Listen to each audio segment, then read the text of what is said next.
c'est que ce soit publié après ma mort.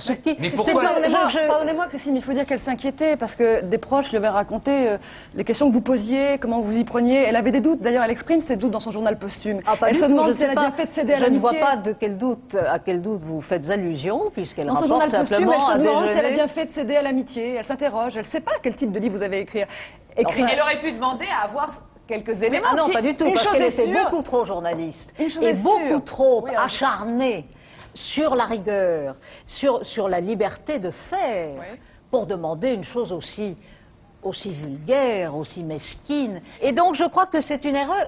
J'en comprends les raisons affectives et pour certains... Ne mettez pas ça sur le terrain de l'affectif. Si, c'est totalement sur le terrain de l'affectif. terrain professionnel. Donc encore une fois, c'est un terrain je respecte infiniment les raisons. De vous, on s'attendait à une biographie d'une autre qualité. Attendez, vous inviterez peut-être Annie Lemoine une fois quand elle aura écrit son livre. J'espère qu'on aura laissons parler l'occasion de l'interroger. Annie, vous allez lui répondre. Alors Annie. Bah oui, vous dites que François Giroud aimait le journalisme de chair et d'os. Vous, on est certain d'une chose, à la fin de ce bouquin, c'est que vous préférez les os, c'est clair. Ah, mais vous avez fait un livre, vous avez peut-être une façon de lire. Vous avez tapé sous la ceinture, vous avez fait du voici, Christine. Il n'y a pas de point de vue, il n'y a pas d'enquête. C'est un collage de propos. Laissez-moi parler. C'est un collage de propos recueillis dans des déjeuners en ville et d'extraits de propres livres de Françoise. On s'attendait quand même de votre part, vous, une journaliste de qualité, à autre chose, Madame Ockrent. Quel compliment, Madame. C'est un combat de lourd, mais parfaitement. Et je vais prendre un exemple. Dès le début du livre, le ton est donné. Vous dites, on disait, alors là, on disait qu'elle volait dans les boutiques, qu'elle piquait des foulards. Vous racontez ça, qu'elle piquait des foulards et des parfums, et vous dites, alors pour éviter le scandale, il y avait quelqu'un de l'Express qui passait derrière et qui faisait des chèques. Vous étiez, vous, à l'Express? Non, madame, vous n'étiez pas madame, mais quand vous exhumez... Vous avez interrogé les gens qui ont vécu, qui ont travaillé avec... Quand vous exhumez... Je ne savais pas que j'étais dans un tribunal de patronage. Je pensais être venue chez Ruquier avec des gens sympas, marrants, intelligents, éclairés. Mais attendez, on n'a pas encore parlé.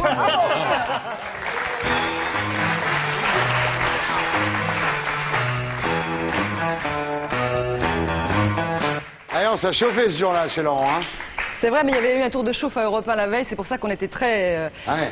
mais je regrette parce qu'en fait, ça lui a fait beaucoup de publicité et j'aurais juste dû lui poser une seule question. Pourquoi tant de haine? Ça ressemblait à un règlement de compte, ce bouquin. Voilà, c'est tout, c'est tout. Mais je n'ai pas changé d'avis sur le livre et ceux qui ont aimé Françoise et qui l'ont connue ne l'ont pas reconnue dans ce portrait-là au vitriol. Vous avez quelque chose à dire à Christine Ockrent, là? Bah, je lui ai écrit, donc elle a reçu ma lettre après tout ça et j'ai plus rien à... Si, peut-être lui dire que je prépare sa bio, Ockrent, la biographie non autorisée, ça commence par « Il paraît que ». Ah, d'accord. Bien. J'ajoute, j'espère que ça vous plaira davantage que celui-là, Thierry. Ensuite, il y a NPA, donc je fais tout le bouquin, là. Hein. Ouais. Ensuite, oui, je raconte tout le bouquin. Ensuite, il y a NPA, donc avec des stars incultes avec qui il ne faut pas trop parler d'infos. Oui, comme Patricia Cass, qui un jour vient sur le plateau et qui demande expressément à ce qu'on ne parle pas d'informations parce qu'elle ne se sent pas à l'aise dans le commentaire de l'actualité, tout simplement. Qu'est-ce qu'elle rend? C'est pas elle qui casse pour le coup, hein, c'est elle qui balance. Chanteuse inculte. Non, j'ai pas dit ça du tout. Non, il y a des gens qui n'ont pas envie de parler d'infos, je respecte tout à fait, oui. Bien sûr. Comme Patricia Cass. Comme Patricia Cass. Qui est inculte. Non, qui est une très bonne chanteuse. Alors, puis il y a des bons moments aussi dans votre livre. Il y a le festival de Cannes. Où vous sortez du Martinez avec 2 gardes du corps. Mais non, on a oublié cette époque-là, c'est pas les gardes du corps qui sont importants, mais c'est vrai que c'était une époque de triomphe absolu pour Canal, ce qu'on a un peu perdu de vue aujourd'hui, faut dire. Oui, c'est vrai. Et il y avait plus de monde pendant le festival de Cannes, devant le plateau de Nulle part ailleurs, que sur les marches où avaient lieu les projections. C'est inouï, parce que la télévision avait déjà pris tout le pouvoir. Et puis il y a De Greff aussi, vous parlez d'Alain De Greff, alors lui il a eu cette phrase malheureuse à votre sujet, Annie Lemoine ne me fait pas rêver. C'est vrai, c'est ce qu'il a dit, et pour s'excuser, parce qu'il l'a dit publiquement dans Libération, il m'a envoyé des fleurs pendant 15 jours après. C'est une sorte de déni, ouais, c'est pas sympa, quoi. Quoi? De dire ça? Ouais, c'est pas bien. Oui, mais c'est pas forcément quelqu'un de bien. Prends ça dans ta gueule. Bien, et puis vous quittez Canal, donc avec quelques rêves, quelques ambitions, mais vous dites j'ai pas su m'y prendre. C'est vrai. À Canal+, on était porté par l'image de la chaîne et vraiment très protégé, que quand vous sortez de là pour aller, comme c'était mon ambition, dans les plus grandes chaînes, pour faire autre chose, toujours de l'information d'ailleurs, et ben, si vous ne savez pas comment vous y prendre dans ce milieu-là, c'est fini, c'est implacable. Et moi, je ne savais pas comment faire. Non, mais j'ai appris. Alors vous revoyez Lescure à ce moment-là, vous avez un entretien assez violent avec lui, vous sortez un peu déçu hein, de cette discussion avec Lescure au Café de Flore. Oui, ce que j'ai voulu faire, c'est retourner voir les acteurs principaux de Canal, Lescure, Rousselet, parce que, pour leur demander, parce que moi j'ai suivi le feuilleton Canal après en être parti, et tous ceux qui y étaient aussi, les nuls, etc., tous on a regardé pour essayer de comprendre pourquoi Canal était en train de sombrer. Donc quand je vois Lescure, j'essaie de comprendre qui a fait la faute, où ça s'est passé, et je lui pose la question. Je crois que dans le livre, c'est une anecdote. Je crois que, décidément, Thierry, tu n'arrives pas à vendre bien ce livre. Je sais pas si c'est... Non, c'est vachement bien. Hein, ah, pardon. Non, mais c'est intéressant de savoir ce type. Il est venu ici t'expliquer, mais il n'a pas dit grand-chose. Non, il a bien joué au blind test. Hein. Ouais, il est très bon. Mais quelques mois après, moi j'ai vu un type, là, il y a Lescure, qui était encore KO et comment ne pas l'être. Il était en haut d'une tour, il a dirigé Canal pendant des années, il se fait sortir avec encore un bouquin. En haut d'une tour, c'est mauvais. Il se fait sortir avec un coup de pied au derrière, il est sonné. Et quand je le vois, je lui demande de s'expliquer où est-ce que vous avez commis l'erreur. Et il se pose la question. Et lui-même, il me dit où est-ce que j'ai merdé. Et il me répond. Moi qui suis doué pour les castings, là, en choisissant Messier, je me suis fait niquer. Voilà, niquer, le mot est dans votre bouquin. C'est lui qui me dit, En choisissant Messier, je me suis fait niquer. Bien, ensuite, alors on passe vite, il y a De Chavannes, tout le tout-team, vous retrouvez chef de rayon, comme vous dites, à combien ça coûte. Et puis, il y a ce scandale sur France 2, donc une émission de notre ami Arthur, qui était complètement bidonnée en fait, non? Non, pas du tout, ça n'a jamais été tranché d'ailleurs. Ah bon? C'était une émission qui s'appelait La preuve par l'image, oui. diffusée sur France 2 en septembre 95, à l'époque où Jean-Pierre Elkabbach était président de France Télévisions.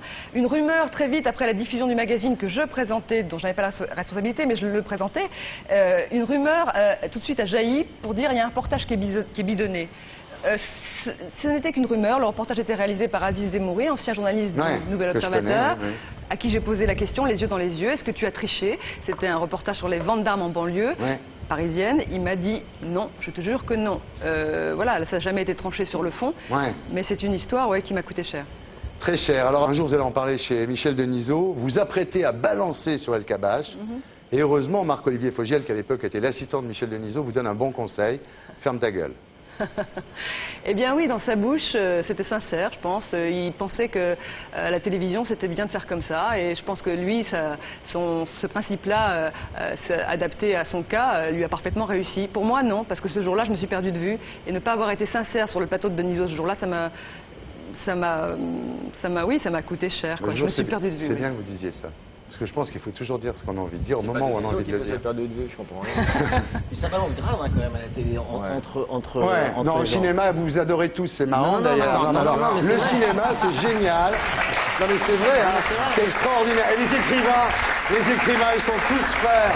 Non mais je crois que la différence, c'est qu'on n'a pas forcément besoin d'aller écrire un bouquin où on peut se le dire en face, quoi. Non mais là, je trouve que vous avez eu raison de pas, je pense que c'est bien, non sérieusement, de regretter de ne pas avoir été franche. D'ailleurs Elkabbach, que vous le rencontrez quelques temps plus tard en compagnie de Drucker, et il vous a remercié de votre manque d'audace, Jean-Pierre Elkabbach. Il a dit vous avez eu raison. Elkabbach, il avait clairement une responsabilité dans l'échec de La preuve par l'image. C'est quelqu'un qui avait mis les mains directement dans le sommaire du magazine alors qu'il n'avait pas à le faire. Il était président de France Télévisions et il nous a fait nous planter, il nous a fait aller dans le mur directement parce qu'il avait peur tout simplement que Voici sorte à l'époque un reportage sur sa vie privée. Elkabbach. Elkabbach, oui. Voilà. Ah bon. Mais oui, c'est vrai, Thierry. Les infos là-dessus. Bon, ensuite, alors c'est un peu difficile, c'est une période que j'ai connue aussi. Vous êtes au placard, vous êtes traversé du désert, et vous bossez avec Delarue. Et là, il se passe aussi un truc assez extraordinaire. Un jour, il vous dit, tu sais, Annie, tu peux m'appeler Jean-Luc. Non. Ouais. Et Annie Lemoine croit qu'il blague. Ben non. Non mais Delarue, qui a monté maintenant sa société, Réservoir Prod, aime bien que ses collaborateurs l'appellent président. Voilà. Et moi je le connais depuis Canal, et quand je le retrouve, il me dit mais tu peux m'appeler Jean-Luc. Et je pensais que c'était une plaisanterie, mais en fait pas du tout. Je crois que le roi me faisait une faveur. Bah oui, vous n'avez pas compris à ce moment-là, et puis voilà. Et non, ça a annoncé l'orage parce que ça s'est pas très bien passé avec lui. C'est pas malin de se mettre tout le monde à dos comme ça. Mais... Non, il y a eu des moments de plaisir et des moments où... Bien, puis ensuite, alors bon, c'est plus sympa avec Laurent Ruquier, la radio, la télé, au théâtre. Ouais. Quel bilan vous faites de ce quart de siècle? Du mien Génial. Génial. Beaucoup plus heureuse aujourd'hui qu'avant et j'ai beaucoup appris. Et c'est une expérience absolument intransmissible malgré tout. Ouais. Chacun son chemin. Et quel bilan vous faites de cette interview-là? J'ai du mal J'ai du mal à vous cerner. Je sais pas, c'était plutôt mal engagé, je dois dire. Je vous ai trouvé assez agressif et voulant casser le livre au départ. Mais pas du tout. Et puis sur la fin, un peu mieux, Thierry. Ouais. C'est sympa de m'avoir invité.